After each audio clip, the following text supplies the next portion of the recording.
Buenos días, mi nombre es Luis Valenzuela Andrade, soy de Chile, licenciado en Tecnología Médica, de Talca y magíster en calidad e ISO 15189.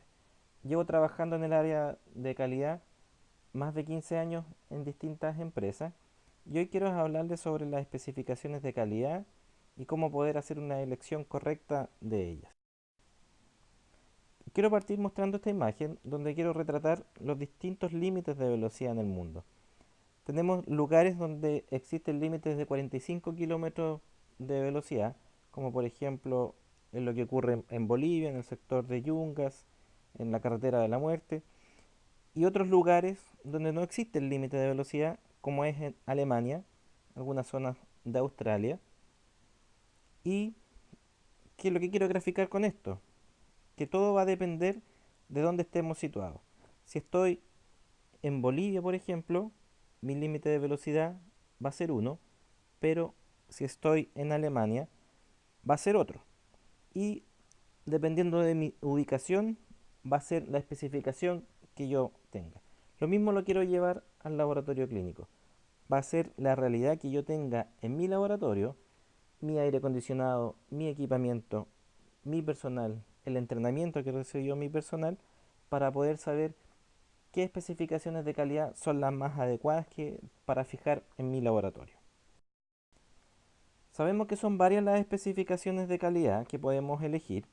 Entre ellas tenemos CLIA, que son las especificaciones de los Estados Unidos.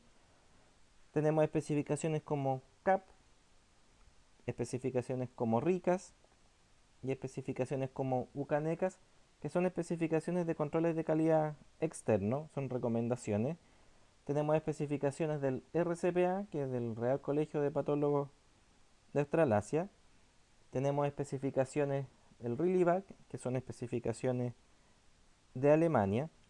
Y también tenemos especificaciones como la variabilidad biológica, que la vamos a tocar un poco más adelante. Las primeras especificaciones de calidad aparecieron en el año 58 y estas especificaciones de calidad eran del criterio de Tonks. ¿Qué es el criterio de Tonks? Son especificaciones que establece el error total máximo permitido, considerando el intervalo de referencia que es un 25%. Y para calcularlo es necesario conocer el límite mínimo, el límite máximo y la media poblacional. ¿Cómo lo hacemos? Ese cálculo mediante esta fórmula. Límite superior menos el límite inferior partido por la media poblacional y eso lo multiplicamos por 0,25 y por 100 para tener mi error total máximo permitido. Luego en el, luego en el año 77 aparece el criterio de Aspen, que es básicamente la mitad de lo que ocupaba el criterio de Tonks, que aquí se lleva al 12,5%.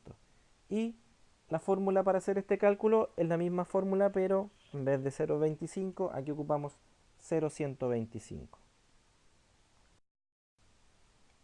Acá les muestro distintas especificaciones para el criterio de Tonks, que es 25% o 12,5% para Aspen.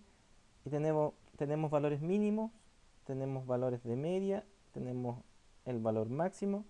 Y veamos un ejemplo, el caso de los eritrocitos, donde, donde yo aquí tengo las especificaciones, el rango mínimo, la media, el rango máximo y las especificaciones por TONCS, que es el 25%, y las especificaciones por ASPEN, que es el 12,5%.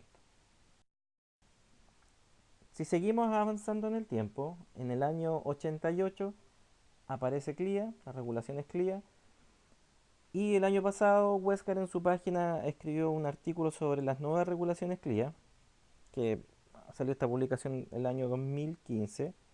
En Estados Unidos se ocupan estas especificaciones, son las especificaciones que rigen para los laboratorios clínicos, y básicamente estas especificaciones clínicas lo que hacen es tomar el analito, tener un valor de consenso, un target value, y aplicar un porcentaje, un más menos, a ese valor. En el caso de la albúmina, por ejemplo, tenemos que existe un target value con un más menos de un 10%. ¿Qué quiere decir eso? que si yo tengo un analito que tiene un target value o un valor consenso de 4% y mi especificación de calidad es de 10, el valor se puede mover entre 3,6 y 4,4. Si seguimos avanzando en el tiempo, llegamos al año 97, donde aparecen las especificaciones de calidad según variabilidad biológica. Y aquí hay dos personas involucradas principalmente. Está Colin Fraser con su libro Variabilidad biológica del principio a la práctica, y a la doctora Carmen Rico de la Sociedad Española de Química Clínica. Ellos hicieron una recopilación de varios datos estadísticos de cuál era la variación de los analitos en el individuo y entre los individuos, llegando así a una clasificación de tres categorías: una variación biológica óptima, una variación biológica mínima y una variación biológica deseable. Veamos un ejemplo. Tenemos aquí la amilasa, donde yo tengo una variación biológica intraindividuo, que en el caso de la amilasa es de un 8,7%. Tengo una variación biológica interindividuo, que acá me aparece como 28,3%, y eso me va a dar especificaciones de calidad deseables, y en base al coeficiente de variación y al error sistemático voy a obtener un error total máximo para la amilasa de un valor de 14,6%. Estas tablas están disponibles en la página de Westcard, en distintas páginas, y ustedes la pueden seleccionar y pueden sacar las especificaciones deseables, mínimas u óptimas que necesiten para cada uno de los analitos. Si seguimos avanzando en el tiempo, llegamos al año 99 y tenemos la conferencia de Estocolmo, donde un grupo de expertos se reunió para fijar una jerarquía de especificaciones de calidad. El ideal de esta jerarquía es que tenemos una estratificación y una jerarquía en base a 5 categorías. Tenemos la categoría número 1, que está basada en la evaluación de desempeño analítico en situaciones concretas, en patologías clínicas, siendo la categoría ideal. Luego tenemos la número 2, donde aparece la variabilidad biológica, ¿ya? Y que está en base a la evaluación del desempeño analítico en base a decisiones generales. Luego la jerarquía número 3, en base a recomendaciones de expertos. La categoría número 4, especificaciones de calidad impuestas por regulación o propuestas por organismos de programa de evaluación externa de calidad. Estas son especificaciones por ley o por programas de control de calidad externo. Y por último, no siendo la menos importante, los datos publicados sobre el estado del arte. ¿Y esto qué quiere decir? Son datos del estado del arte, y cómo es la metodología que yo estoy utilizando, y estos se obtienen de los programas de control de calidad externo.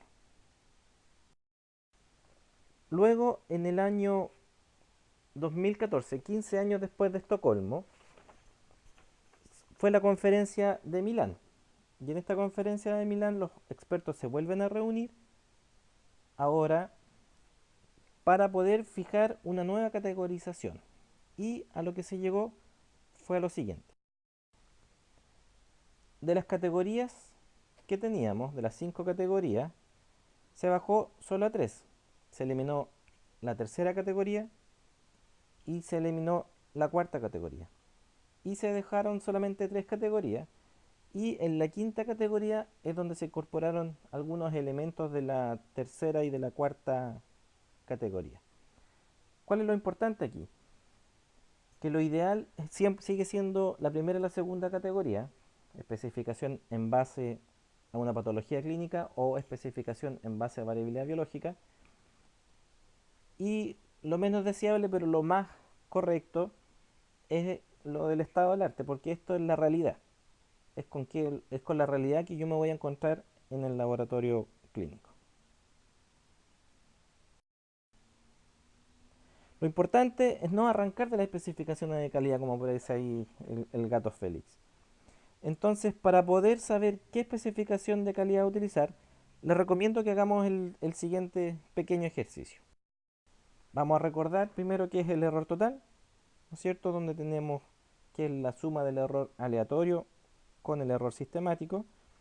Si lo expresamos en fórmulas, tenemos un factor que se multiplica por el coeficiente de variación del control de calidad interno, más un sesgo, La primera parte es mi error aleatorio, la segunda parte es mi error sistemático, y en base a eso vamos a responder la pregunta que aparece ahí. ¿Qué requisito de calidad elegimos para la glucosa? Tenemos varios requisitos de calidad acá. El requisito más amplio, que es el requisito, el Really By, que me habla de un 15%. El requisito más bajo es de variabilidad biológica óptima, que es de 3,6%. Y el requisito intermedio, que es del RCPA, que me habla de un 8%. ¿Cómo yo voy a saber cuál de esos requisitos de calidad es el que puedo elegir? Tenemos datos de control de calidad externo, donde está la metodología más usada y aparecen metodologías como por ejemplo exoquinasa o glucosa oxidasa o metodología según química seca. Y acá tenemos los coeficientes de variaciones de cada una de esas técnicas. Si yo me fijo, si yo estoy trabajando en mi laboratorio con un coeficiente de variación de 2,7%, puedo hacer el siguiente cálculo. ¿Cuál de mis especificaciones de calidad que están ahí para la glucosa es la que debería elegir? Puede ser 3,6%. Vamos a ver si es posible. Si mi especificación de calidad que quiero fijar es de 3,6% y mi coeficiente de variación por grupo es de 2,7%, lo ideal es que yo tenga la mitad de ese coeficiente de variación. Entonces hacemos el cálculo. La mitad de 2,7 es 1,35 y tenemos la primera parte de la fórmula del error total. Supongamos que yo tengo 0 de sesgo, mi error total va a ser de 2,22 y podría estar cumpliendo con el requisito de calidad óptimo. Pero ¿qué es lo que pasa si yo tengo glucosa oxidasa, que tiene un coeficiente de variación más alto, 4,7?